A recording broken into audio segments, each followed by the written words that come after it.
Hey, how's it going? My internet alias is Guy with a Hat, and I'm a game developer. So I've actually already uploaded a couple of videos to this channel, sort of detailing who I am and what I'm up to with my current game project, but those feel entirely unprofessional and disorganized, and I'd like to sort of use this video here that I'm posting to be a mulligan of that. Just because they're unedited, it's me mindlessly rambling about what I'm up to and sort of who I am, and I feel as though first impressions are everything. So, as I said, just having this be kind of like a redo, a reintroduction to myself. As I stated, I go by the alias Guy with a Hat on the internet, and I make video games. The entire reason why I started this channel here is to make development logs for it. But before I go into the game that I'm working on currently, as that's sort of what I want the point of the video to be, I'll just do a brief overview of kind of who I am and what I've been up to lately. I am a senior in college attending for computer science, and afterwards I hope to attain a game development career, either doing independent work or working in the normal industry. And the current game that I'm working on right now, I've tasked myself with attempting to finish before I graduate to see if I could really make it as an independent developer, but if not, then use this game as a resume piece at the very least. Now, just to get into the meat and potatoes of what I'm currently working on, I'm developing a survival horror game set into a universe similar to that of Stalker.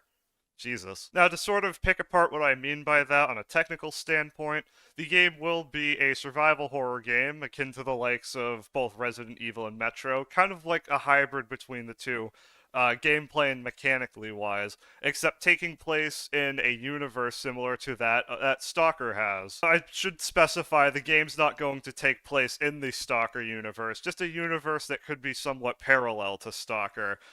Such that having some kind of magical zone, having anomalies, and having artifacts, while not directly borrowing anything from Stalker, except the ideas of a zone, of anomalies, and of artifacts.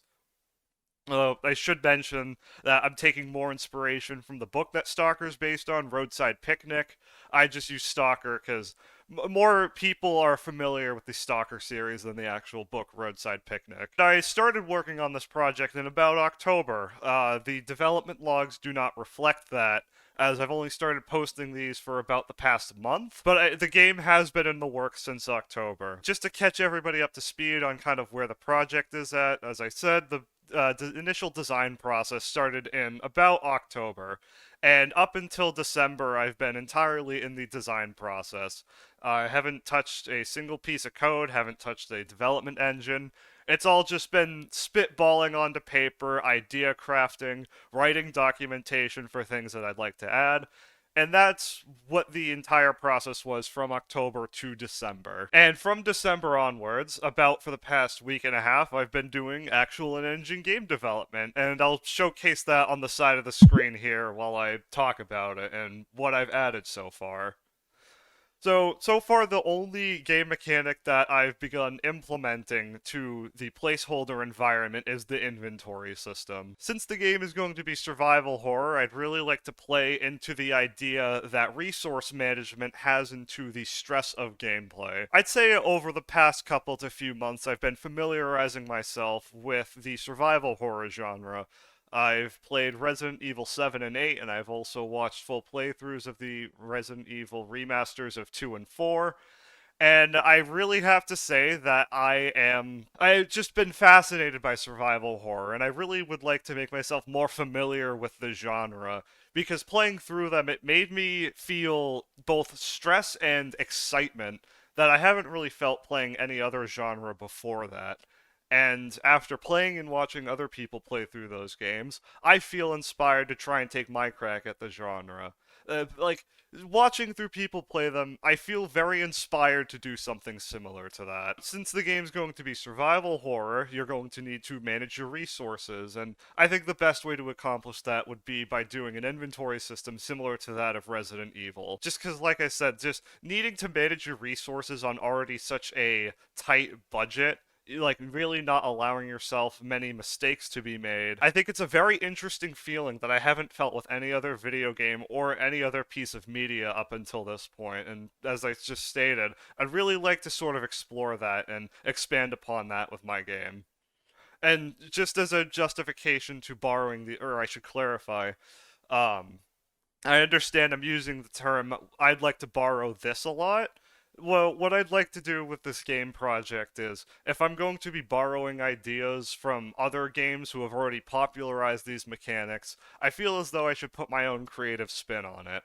And the way that I am going to attempt to accomplish that is, as I stated, the survival horror game, will take place in a universe similar to that of Stalker. So introducing the idea of anomalies to the survival horror gameplay loop, introducing the ideas of artifacts as a resource to manage, and also the game taking place in a setting such as the zone. I think that would be really fascinating and interesting. At least on paper so far, I feel as though I've done a very good job articulating these ideas and introducing them into a way that would fit the survival horror genre. I've made sure before I started this project to familiarize myself, and I even did a live stream about it, actually studying what makes survival horror games tick, what makes them good, what produces a good survival horror game experience. Where's my notebook? I think this is it. Hang on a second. So I've taken actual notes, like full-length paragraph notes on what I think makes a survival horror game good. And also just like jotting down ideas on what I thought did and didn't work in the games, and how I could apply that to my game and try to put as much of a creative spin on it as possible. And so that's really where I'm at with the project. I've only really started programming the inventory system, as I'd figure that would be the most difficult thing to introduce to my game, so I should be getting that out of the way. And that, because all the other mechanics in the game really would be a lot quicker to code and to introduce and to test compared to the inventory system. So that's what I'll be working on first, and that's what I'm still working on now. I had all of this footage recorded yesterday, but it was just bad. It was so bad. So I upload weekly devlogs, and I'd like to sort of use this devlog to rectify the terrible ones that I've released. They're just so bad. It's just to sort of like rectify that, as I said at the beginning, clean slate, reintroduce myself in a more professional and organized manner. Because I would at some point like to use these as resume pieces as well, and as a part of my portfolio. So I feel as though they should be taken a bit more seriously. And the way that these devlogs are going to work, I should go over the schedule that I have. So every Saturday I know today's Sunday, but the way that I'd like for my schedule to be organized is every Saturday one of these devlogs will be released. And I'm hoping for it to be about a 7 to 10 minute explanation of sort of where I'm at or probably at the beginning, give a brief synopsis of what the project is, and then also what I accomplished during the week and what I accomplished to plan on doing next week as well. I have a relatively rough schedule of how long I would like to take completing the project. I've put together a pretty organized roadmap, but I should mention I am still in school. I haven't graduated yet. That schedule is apt to change depending on my workload, because I am a senior this year and I do have a relatively heavy workload for all of my classes. Hopefully the schedule that I came up with, I will try to stick to it as closely as I can. The most that I would push dates back is possibly by a month of extension, depending on what I have going on at the time. And then also, for example, like when there's midterms and finals, I most likely won't work on the game at all during those weeks, as school takes my priority. I would really like for the game to take my priority, but unfortunately, to succeed in this industry, I do need the comically large computer science degree that comes with it. But yeah, like I said, I'll try to stick to the schedule as closely as possible. I've pretty much shared all I've wanted to.